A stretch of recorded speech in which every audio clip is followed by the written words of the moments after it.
Oi, pessoal. A nossa aula de hoje é sobre minerais. Antes que vocês se desesperem, a gente vai estudar a parte de minerais que tem uma série de características que são utilizadas para diferenciá-los. É importante que vocês saibam que, como vocês são do curso de biologia, essas características elas têm mais o objetivo de demonstrar para vocês como que a gente identifica, diferencia um do outro, mas vocês não precisam se preocupar em decorar esses elementos, porque eles são mais usados para aqueles que de fato atuam na área de geologia e mineralogia, tá bom? Aqui eu trouxe para vocês o conceito de minerais. Minerais são elementos ou compostos químicos com composição definida dentro de certos limites, cristalizados e formados naturalmente por meio de processos geológicos inorgânicos. Então, a gente vai aqui agora por parte. Então, os minerais são elementos ou compostos químicos. A gente tem minerais que são formados por um único elemento, tá? Como a gente tem minerais que são formados por compostos químicos, né? Pela junção de mais de um elemento químico. A maioria são formados por compostos. Eles são cristalizados, isto é, eles têm um arranjo atômico interno tridimensional que se repete e se reflete na aparência externa do mineral. Quando a gente vê por exemplo, um quartzo, né, que tem aquelas pontinhas bem divididas, muito bonitinhas, né, a gente usa muitas vezes para ornamentação, enfeites, aquilo ali é um reflexo, muitas vezes, da organização interna do mineral. Quanto mais bem cristalizado, quanto mais tempo o mineral teve para poder se formar, melhor ele vai refletir essa estrutura aqui fora. Agora, minerais que não tiver... Por isso que às vezes a gente tem duas pedras de quartzo, por exemplo, né? E uma está bem formadinha, toda bonitinha, enquanto que a outra não está. Isso é pelo próprio processo de cristalização, mas no geral elas vão ter um arranjo, uma organização interna que se repete. Eles são formados naturalmente. É possível a gente fazer um mineral de maneira industrial? É. Mas quando a gente faz isso, mesmo que ele tenha todas as características idênticas dos minerais base, por exemplo, um diamante feito em laboratório, ele pode ter todas as características de um diamante natural. Ele não vai ser considerado um mineral, tá? Ele pode cumprir as mesmas funções, ter a mesma durabilidade, ele não vai ser considerado um mineral. Para ser considerado um mineral, ele tem que ser formado naturalmente. Inclusive, esses minerais que são feitos de maneira industrial, eles têm até menos valor do que aqueles formados naturalmente. Formados por processos inorgânicos. Algumas substâncias orgânicas, né, ou biogênicas, como a pérola, o âmbar, recife de coral, a gente tem a tendência de pensar que são tipos de rocha, né, ou de minerais. E não é verdade. Esses elementos que são biogênicos, eles não são considerados minerais nem rochas, tá bom? É só para vocês não se confundirem. Mesmo que eles tenham, né, características, dureza e tal, que se assemelha ao que a gente chama de minerais. Eles são considerados mineraloides. A composição química e as propriedades bem definidas dos minerais fazem com que eles sejam únicos dentro do reino mineral.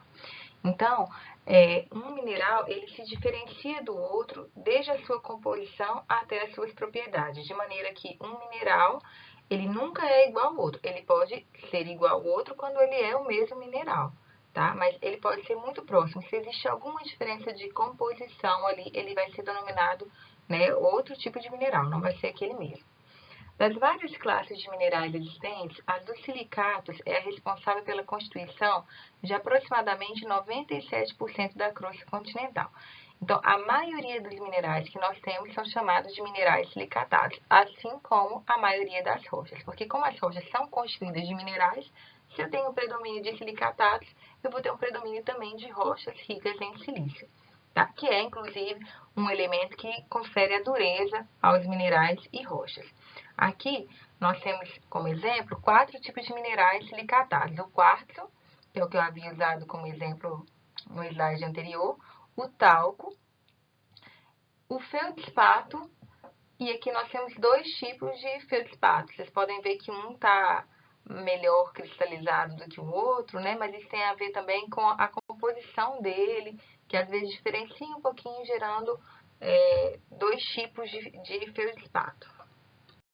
A origem de um mineral está condicionada aos ingredientes químicos e às condições físicas do seu ambiente de formação, como a temperatura e a pressão. O que isso quer dizer? Isso quer dizer que se eu tiver dois ambientes com os mesmos ingredientes químicos, mas com temperaturas ou a pressão diferente, isso vai gerar minerais também diferentes. Assim como pode acontecer de eu ter um ambiente com a mesma temperatura e pressão, mas se tiver um elementozinho químico, um ingrediente químico ali diferente, ele também pode gerar minerais diferentes. Então, para poder formar um mesmo mineral, ele tem que ter todas as características semelhantes para que esses minerais sejam idênticos também. Minerais originados no interior da Terra são diferentes daqueles formados na superfície. Na aula sobre vulcanismo, a gente falou um pouco sobre as rochas vulcânicas e plutônicas. E eu falei para vocês, as rochas que são formadas na parte externa do nosso planeta, elas tendem a ser menos resistentes, né? Porque elas acabam tendo um processo de resfriamento muito mais rápido do que o que acontece no interior da Terra. A mesma coisa acontece com os minerais. Né? Aqueles formados na parte externa, eles têm essa tendência de ter uma cristalização mais rápida e, por isso, menos adequada, menos bem consolidada do que um mineral que se forma no interior da Terra. E em seguida a gente fala um pouquinho sobre as formas de formação dos minerais, que são diversas. Como vocês podem ver aqui, a gente tem 5 tipos diferentes. A gente pode ter minerais que são formados a partir da cristalização, inicialmente de um núcleo, a qual vai aderindo outros materiais. A gente tem materiais amorfos, que podem passar para o estado cristalino em ambientes geológicos quentes. Materiais rochosos, no estado de vapor, que sem passar pelo processo, sem passar pelo estado líquido, ele pode vir a cristalizar. A gente pode ter soluções aquosas com elementos químicos dissolvidos que, ao sofrerem tipo um processo de decantação, vão cristalizando, como é o caso do processo de formação do calcário, que é uma rocha sedimentar. Então, a gente tem várias formas de formação dos minerais, tá? Sempre que a cristalização do mineral se der em condições geológicas ideais, a sua organização atômica interna se manifestará em uma forma geométrica externa, e a amostra do mineral será chamada também de cristal, que é o que a gente consegue ver nessas duas imagens. Né? A gente tem dois aqui minerais perfeitos em processo de cristalização. Né? A gente vê que eles foram bem consolidados, que eles conseguiram crescer de forma homogênea por todo ele. Tá? E isso acaba sendo bastante valorizado, inclusive.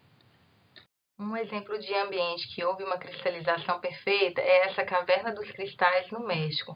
Ela é um ambiente que você não pode ficar muito tempo dentro, porque ela tem uma temperatura própria, inclusive para a formação desses minerais que continuam se formando, né? Claro, a gente não percebe porque é numa escala de tempo geológico, mas esses cristais continuam se formando. Então, as pessoas, para entrarem nesse ambiente, elas têm que vestir uma vestimenta especial, um macacão especial para manter a temperatura e não pode ficar lá muito tempo, mas é muito bonita. A partir daqui, a gente vai ver alguns elementos que são utilizados na identificação dos minerais. O primeiro deles é o hábito dos minerais, né? Hábito cristalino, que é a forma externa natural do mineral. Aqui eu trouxe para vocês 3 tipos de hábitos. O hábito fibroso, como vocês podem ver na primeira imagem, o hábito maciço e o hábito granular. No hábito fibroso, a gente percebe uma espécie de linhazinhas, né? Tipo uma fibra, enquanto que no hábito maciço é bem semelhante a uma rocha, um pedaço, né? De pedra mesmo. E o hábito granular, ele vai formar grânulos arredondados. Outra coisa que diferencia os minerais é o nível de transparência. Quando a gente tem um mineral que a gente consegue ver tudo que está do outro lado, a gente chama de transparência, né? Enquanto que a gente vai ter minerais que a gente consegue ver uma parte do que tem do outro lado, mas a gente não consegue ver de uma maneira muito nítida, que é o que a gente chama de translúcido. E vamos ter ainda os minerais que são completamente opacos, que a gente não consegue ver o que tem do outro lado, que é o caso, por exemplo, da pirita. O brilho é a quantidade de luz refletida pela superfície de um mineral. Nós vamos ter minerais metálicos, que ele é totalmente brilhante, né? A gente vai ter aqueles que são submetálicos, que ele tem um brilho, mas ele é um pouco menos intenso do que os metálicos. É bem parecido com o que a gente vê, por exemplo, em pedaços de carvão, que a gente vê em grafite, tá? E aqueles que não são metálicos, que podem ser minerais vítreos, outros mais sedosos, gordurosos, resinosos, que ao longo dessa aula vocês vão vendo outros exemplos aí visualmente. A cor dos minerais é o resultado da absorção seletiva da luz. Então, vai ter minerais que vão absorver determinadas, né, cores e refletir outras, e isso vai torná-las diferenciadas. Minerais idiocromáticos são aqueles que têm uma cor característica, como é o caso, por exemplo, do enxofre, que ele vai ter uma cor apenas. Já os minerais alocromáticos, eles podem ter mais de uma cor. Tá? Aqui, por exemplo, eu trouxe para vocês o quartzo, que a gente vai ter o quartzo mais branco, que é o que a gente chama de quartzo hialino, a gente vai ter o quartzo rosa, o quartzo citrino e o quartzo de ametista, que é mais roxinho. Então, todos esses minerais, quando a gente encontra essas pedras, por exemplo, para poder comprar em lugares de venda de joias, de ornamentação, a gente pensa que são pedras preciosas diferentes, e na verdade é um mesmo mineral, só que ele tem algumas substâncias ali que leva à formação de cores diferenciadas. O traço é a cor do pó do mineral. Ele não é a mesma coisa que a cor do mineral. Quando você olha para o mineral, ele pode ter uma cor, mas quando você risca ele, por exemplo, em um papel, você vê uma cor diferente. Aqui, por exemplo, que a gente tem a hematita, essa hematita aqui da foto, ela tá meio amarronzada, mas quando vocês veem em outros momentos a hematita, ela é bem cinza, né? Ela é bem assim, parece uma cor de grafite, tá? E, no entanto, quando você risca ela no papel, ela vai ter um risco mais avermelhado, porque ela é muito rica em óxido de ferro. Já a limonita, realmente, o traço dela é praticamente da mesma cor que a cor de uma porção, né, de limonita. Mas nem sempre é assim. A dureza é a resistência que o mineral apresenta ao ser riscado. A gente usa como base a escala de Morse. Morse, ele pegou vários minerais e avaliou o nível de dureza deles, né? Aqui a gente vai ter 10 tipos de minerais, mas não existem apenas 10 minerais. É só essa escala, tá? Que a gente usa esses 4 elementos aqui. Mas, de forma geral, para que serve essa escala? Isso significa que tudo aquilo que tem uma dureza menor consegue ser riscado por aquilo que tem uma dureza maior. Então, tudo que tem uma maior dureza é mais resistente. Por exemplo, o diamante, que é o mineral de maior resistência, a gente utiliza para perfuração de plataformas de extração de petróleo, porque ele consegue perfurar qualquer rocha com qualquer tipo de mineral, já que ele é muito resistente. Já o talco, aquele que a gente usa, né, para passar, por exemplo, no bumbum de criança, ele é muito, muito frágil. A gente consegue riscar até com uma unha. Aqui eu trouxe para vocês alguns exemplos, né? Tanto o talco quanto o gesso conseguem ser riscados pela nossa unha. Por uma moeda de cobre, a gente vai conseguir riscar também a calcita. Já o vidro, a gente vai conseguir riscar até a apatita, né? E daqui para frente já começa a riscar o vidro, porque ele vai ter uma dureza de aproximadamente 5. Outro elemento que a gente utiliza para diferenciar os minerais é a fratura. A fratura é a superfície irregular e curva que resulta da quebra de um mineral. Ela depende da estrutura atômica interna do mineral. Aqui, por exemplo, vocês podem ver que essa quebra aqui ela é um pouco arredondada, né? É bem parecido quando acontece, por exemplo, a quebra de um vidro, às vezes a gente consegue ver essa característica parecida com essa fratura aqui. A clivagem, ela acontece quando o mineral ele tem uma forma de quebrar que é sistemática, né, com uma certa regularidade, tá? Então, olha lá, quebra sistemática da massa mineral em planos com notável regularidade.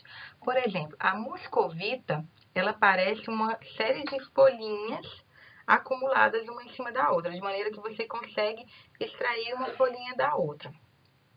Já o feldspato, ele quebra tipo formando uns quadradinhos, tá? Ó, aqui mostra melhor, né? Onde eu tô passando aqui com a setinha em vermelho, a forma como ele se quebra, gerando 2 planos. Já a alita, ela já vai ter 3 planos de clivagem, que a gente consegue visualizar aqui. E por fim, a gente vai ter aqui a calcita, que ela quebra de uma maneira aqui um pouco mais hexagonal, né? Ela é um pouco mais inclinada, digamos assim. Também em 3 planos, semelhantes à alita, mas com essa inclinação. Parece até que são coisas feitas de maneira em laboratório, né, de maneira artificial, mas não. É a forma como que esses minerais realmente se quebram, formado pela própria natureza, durante a própria organização e formação desses minerais, o processo de cristalização, né? A densidade relativa indica quantas vezes certo volume de mineral é mais pesado que o mesmo volume de água. Então, a gente usa aqui como base a água, tá? Então, vai ter minerais que vão afundar na água, tem outros que não. Tem outros que vão ficar boiando, por exemplo. Então, isso vai depender do mineral. Geminação.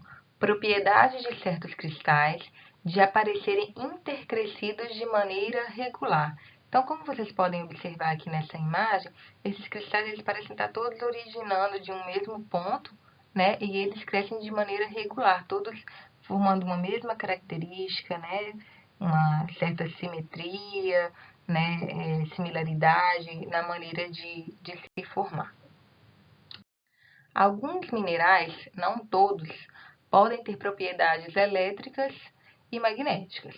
Por exemplo, minerais que são metálicos, como é o caso do ouro, da prata e do cobre, é comum que eles consigam gerar, né, passar, conduzir eletricidade, mas nem todos conseguem fazer isso, tá? Então, isso vai depender realmente da característica do mineral.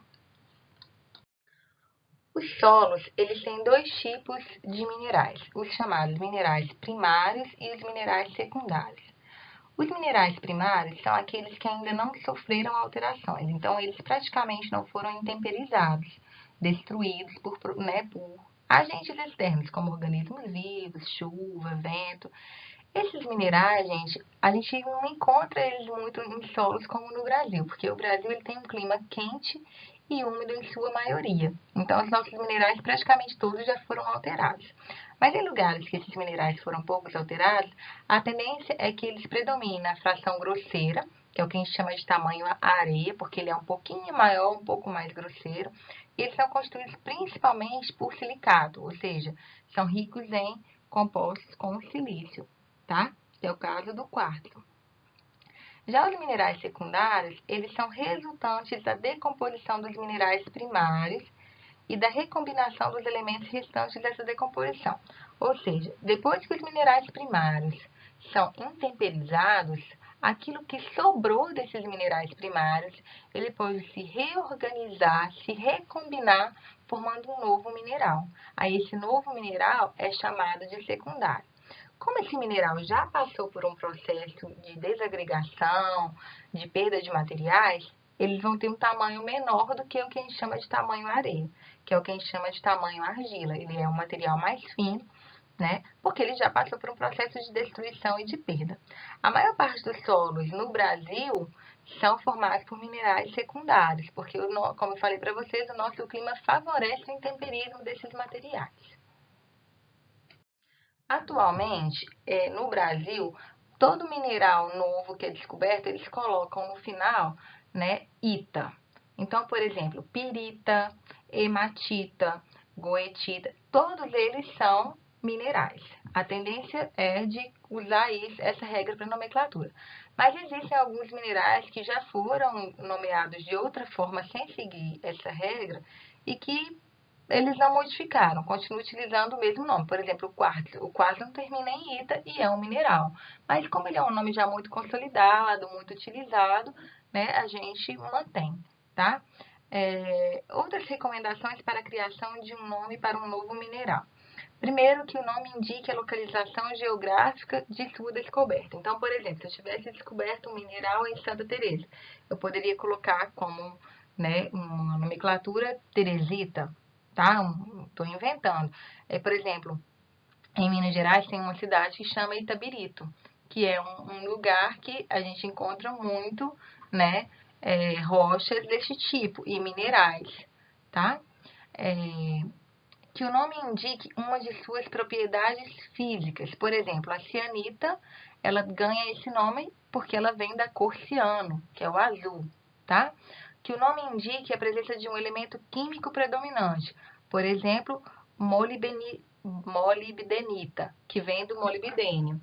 E ainda pode acontecer do mineral ganhar um nome que homenageie uma pessoa de grande relevância, tá? Por exemplo, a andradita, ela é uma referência a José Bonifácio de Andrada e Silva, que foi um geólogo e patriarca da independência do Brasil. Eu, por exemplo, se descobrir um mineral, eles podem colocar o final ita no meu sobrenome e virar Bonita. Então, eu tenho que descobrir um mineral para eu ter um mineral com esse nome. Bem, eu espero que vocês tenham gostado do conteúdo de hoje. Como vocês podem ver, é um conteúdo que parece bem decoreba, né? Não faz muito sentido para vocês que são do curso de Biologia ficar preocupando em saber detalhadamente cada um desses elementos que diferenciam os minerais. O meu objetivo com essa aula era mais mostrar para vocês, de uma forma geral, como que os minerais se diferenciam, como que eles são formados, para que a gente compreenda e isso sirva de base para o próximo conteúdo que a gente vai ver, que é sobre rochas, já que as rochas são formadas a partir da junção de minerais, tá bom? Qualquer dúvida que vocês tiverem, vocês podem colocar no fórum de dúvida do Moodle ou ainda entrar em contato comigo pelo WhatsApp. Espero que vocês tenham gostado e bons estudos!